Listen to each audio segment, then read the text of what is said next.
자, 오늘은 이 말씀은 하나님께서 에스겔에게 하신 특별히 비유로 주신 말씀입니다. 1절에 여호와께서 에스겔에게 말씀을 주셨습니다. 2절, 에스겔아 너는 이스라엘 족속에게 수수께끼와 비유를 말하라 그랬습니다. 지금 그 비유, 수수께끼를 이야기하시는 거죠. 자, 미리 말씀을 드리면 3절부터 6절에 큰 독수리 한 마리가 나옵니다. 화려하고 날개도 크고 깃과 털이 무성한 그런 큰 독수리 하나가 나오는데, 이 큰 독수리는 바벨론을 상징합니다. 에스겔이 있을 당시 남유다 마렵에 가장 강성했던 나라가 바벨론이고, 결국은 그 바벨론의 유다가 멸망하게 되죠. 그리고 7절부터 나오는 또 날개가 크고 털이 많은 큰 독수리 하나는 애굽을 의미합니다. 자, 그러니까 앞에는 이 아름다운 독수리, 크고 날개가 크고 길이 깃이 있고 화려한 이 바벨론이라고 하는 독수리 밑에 있을 때는 포도나무가 무성하게 자라고, 두 번째 큰 독수리인 애굽, 그 애굽을 향하여 갈 때는 이 포도나무 가지가 시들시들해지고 열매를 맺지 못하게 된다. 그런 수수께끼고 비유인 것입니다. 여기 애굽이란 나라 말도 없고 바벨론이라는 표현도 없지만 그런 수수께끼, 그런 내용인 것이죠.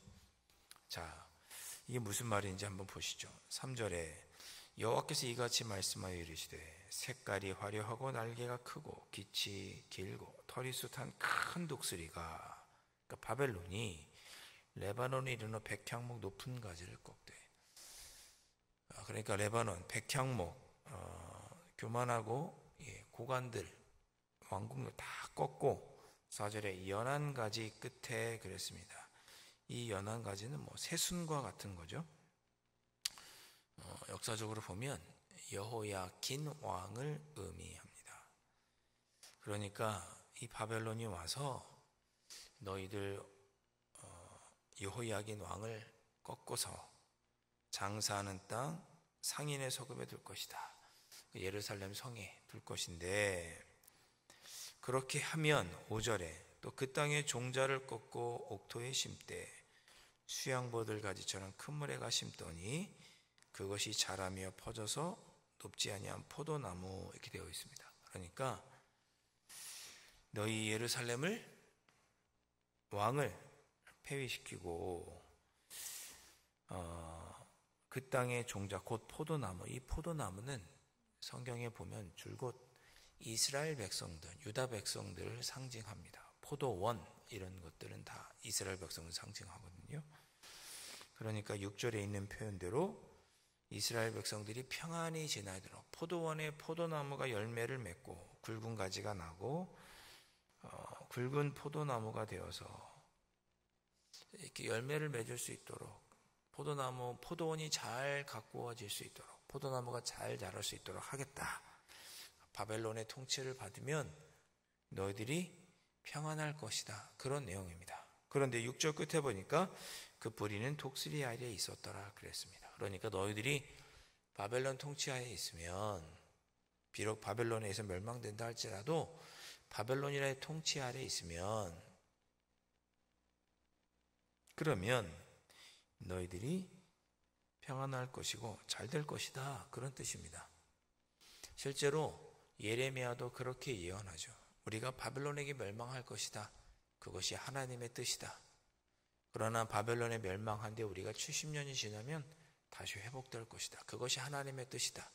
너희들이 너무나 악행을 저지르고, 어제 표현대로 하면 소돔과 사마리아보다 더욱 악했기 때문에 하나님께 심판을 받을 것이고, 나중에는 다시 하나님께서 회복시킬 것이다. 그 하나님께 심판받는 것이 뭐예요? 첫 번째 독수리인 바벨론의 통치를 받는 것입니다. 그 후에는 너희들이 다시 회복될 것이다. 그렇게 6절까지 얘기하고 있는 거죠. 그러면 너희들의 뿌리가 독수리 아래서 평안하고 굵은 포도나무가 되고 잘 자랄 것이다. 그렇게 얘기해 주고 있습니다. 그런데 7절에 보니까 날개가 크고 털이 많은 큰 독새나 다른 독수리 하나가 나타납니다. 이걸 애굽이라고 말씀드렸죠. 근데 그 독수리에게로 자꾸만 물을 받으려고 이 첫 번째 독수리 밑에 뿌리가 있어야 되는데 두 번째 독수리에게로 뿌리를 뻗치는 것입니다. 그러니까 너희들이 바벨론의 통치를 받아야 되는데 그러지 않으려고 시드기야 왕 같은 여호야긴 왕 다음에 시드기야 왕이거든요. 자꾸만 애굽 나라와 연합해서 바벨론을 대적하려고 했습니다. 그것은 하나님의 뜻이 아니었거든요. 그래서 그것을 비판하는 거죠. 너희들이 자꾸만 애굽을 의지하려고 하는구나. 하나님의 뜻은 일단 너희들이 매를 맞고 다시 회복되는 것인데 자꾸만 너희들이 하나님의 뜻을 어기고 하나님을 의지하지 않고 자꾸만 다른 것을 의지하려고 하는구나라고 지적하는 거죠. 그렇게 했더니 그렇게 너희들이 자꾸만 뿌리가 그 독수리에게 뻗치고 가지가 뻗치고 뿌리가 뻗고 있다. 그렇게 지적을 하는 내용이 7절입니다. 8절에 그 포도나무를 그러니까 그 땅의 종자를 꺾어서 예루살렘 땅에 심은 이유는 가지를 내고 열매를 맺어서 아름다운 포도나무가 되게 하려고 하나님께서 첫 번째 독수리 밑에 포도나무를 심고 뿌리가 뻗도록 한 건데 자꾸만 그런 하나님의 뜻대로 하지 않고 두 번째 독수리에게로 뿌리를 뻗으니 9절에 그 나무가 능히 잘 자라겠느냐 제대로 자라겠느냐 첫 번째 독수리 밑에 있어야 뿌리가 뻗고 잘 될 텐데 자꾸만 너희들이 내 뜻을 어기고 두 번째 독수리 밑으로 뿌리를 뻗고 애굽이란 나라를 의지하고 하니 너희들이 과연 번성하겠느냐. 이 애굽이라고 하는 독수리가 그 뿌리를 빼고 열매를 따고 그 나무가 시들하게 하지 않겠느냐. 열매도 자라지 못하게 할 것이고 열매도 빼먹고 너희들이 시들시들하게 하지 않겠느냐. 두 번째 독수리는 너희들을 시들시들하게 하는 그런 것이다. 너희들의 잎사귀가 연한 잎사귀가 마르게 하지 않겠느냐. 그래서 결국은 시들시들해지고 말라서 많은 백성이나 강한 팔이 그를 뿌리째 뽑을 것이다. 쉽게 뽑을 것이다. 그렇게 경고하고 있는 거죠. 그런 내용의 비유가 오늘 나오고 있는 내용입니다. 자, 그렇다면 오늘 말씀을 첫 번째 독수리 밑에 있는 것, 즉 바벨론의 통치를 받고 여기 심판받은 후에 다시 회복되는 것이 하나님의 뜻이고 그것이 첫 번째 독수리인 바벨론의 통치를 받는 것이라면 그것이 하나님의 뜻이라면 하나님의 뜻에 순종하고 하나님의 뜻대로 행할 때 그 포도나무가 열매를 맺고 강성하게 되는 것이죠. 그러나 그런 하나님의 뜻이 내 생각과 다르다고 해서 다른 것에 세상에 눈을 돌리고 다른 방법으로 하려고 다른 것을 의지하며 살아가려 할 때는 누구라도 쉽게 뽑을 수 있는 말라 비틀어지고 열매도 맺지 못하는 그런 포도나무가 된다. 오늘 지금 그렇게 말씀하고 있는 거죠. 어제도 출애굽기 13장 말씀을 수요 예배 중에 나누면서 그런 이야기를 드렸습니다. 우리가 함께 은혜를 받았죠. 하나님은 이스라엘 백성들이 출애굽할 때 람셋이라고 하는 곳에서 출발하게 하셨습니다. 출애굽기 12장에 보면 출애굽을 시작한 첫 번째 도시, 출애굽을 하게 된 출발지는 어디였느냐? 람셋이었습니다. 우리로 굳이 비유하자면 저희가 수서역으로 가려고 할 때 출발하는 곳이 어디냐? 우리 교회였다. 수서역으로 가려고 한다. 가나안으로 가려고 한다.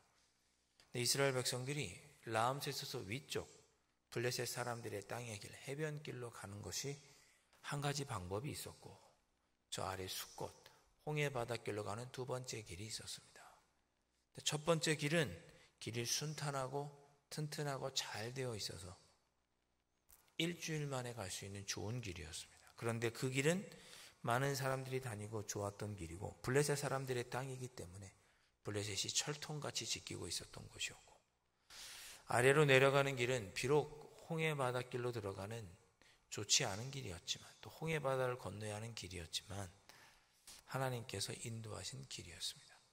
세상적으로 보기에는 저 효율적이고 좋은 길로 가는 게 인간적인 생각에는 옳아 보이지만, 그러나 하나님은 홍해 바다를 건너음을 통해 이스라엘 백성들이 하나님의 살아계심을 경험하고 저 악한 애굽 군대마저 멸망시키는 것이 하나님의 뜻이었기 때문에 하나님은 홍해 바다 길로 인도한 것이다. 어제 그런 얘기를 드리면서 우리의 삶을 우리가 생각하기에는 이 길이 좋은 것 같지만 하나님은 다른 길을 계획하고 계시고 그 길이 결국은 더 좋은 길이더라. 그런 이야기를 어제 우리가 출애굽기 13장을 통해서 나누었습니다. 오늘 말씀과 똑같은 거죠.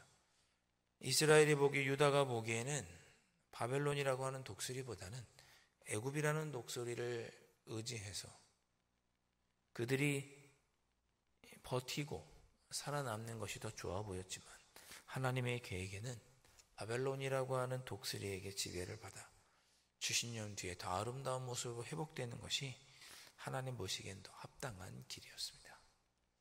글쎄요, 그 당시를 살아가는 사람들에게는 바벨론의 통치를 받는다는 게 어려운 결정이었겠죠. 그걸 받아들이는 일이 어려운 일이었겠죠. 우리가 시간이 지나고 나중에 이스라엘 백성들이 돌아오고 난 후에야 그때 그것이 하나님의 뜻이었구나라고 깨달았겠죠. 그 순간에는 바벨론에게 통치받는 것이 더 좋게 여겨졌겠습니까? 그러나 그렇게 많은 선지자들이 그 길이 하나님의 뜻이라고 이야기했습니다. 에스겔도 이야기하고 이사야도 이야기하고 예레미야도 이야기했습니다. 하나님의 뜻을 알려주었습니다. 그렇게 하나님의 뜻이 무엇인지 잘 분별해서 듣고 그 뜻에 순종하며 살아갈 때 오히려 그 길이 더 포도나무가 번성하고 평안케 되는 길이더라. 오늘 하루도 살아갈 때 하나님께서 우리에게 음성 들려주시길 원하고, 우리의 마음에 거리낌으로 떠오르는 생각으로 우리의 마음속에 하나님께서 음성을 들려주실 때 그것이 내 생각과 나의 성격과 좀 다르다 할지라도 하나님의 뜻이라면 그 뜻대로 행해보는 오늘 하루가 되셨으면 좋겠고, 그렇게 하나님의 뜻대로 행했을 때 우리가 더 강해지고 더 많은 열매를 맺고 더 든든해지는 가지로 자라는 그런 은혜를 누려보는 귀한 오늘 하루가 되실 수 있기를, 그런 체험, 영적인 체험을 해보는 오늘 하루가 되어보실 수 있기를 주님의 이름으로 축원드립니다. 기도하겠습니다. 하나님 아버지, 하나님의 뜻이 어디 있는지 우리가 알고 묻고, 그래서 하나님의 뜻을 알아서 오늘 하루 그 하나님의 뜻을 깨달아 순종하며 살아가는 오늘 하루가 될 수 있기를 소망합니다.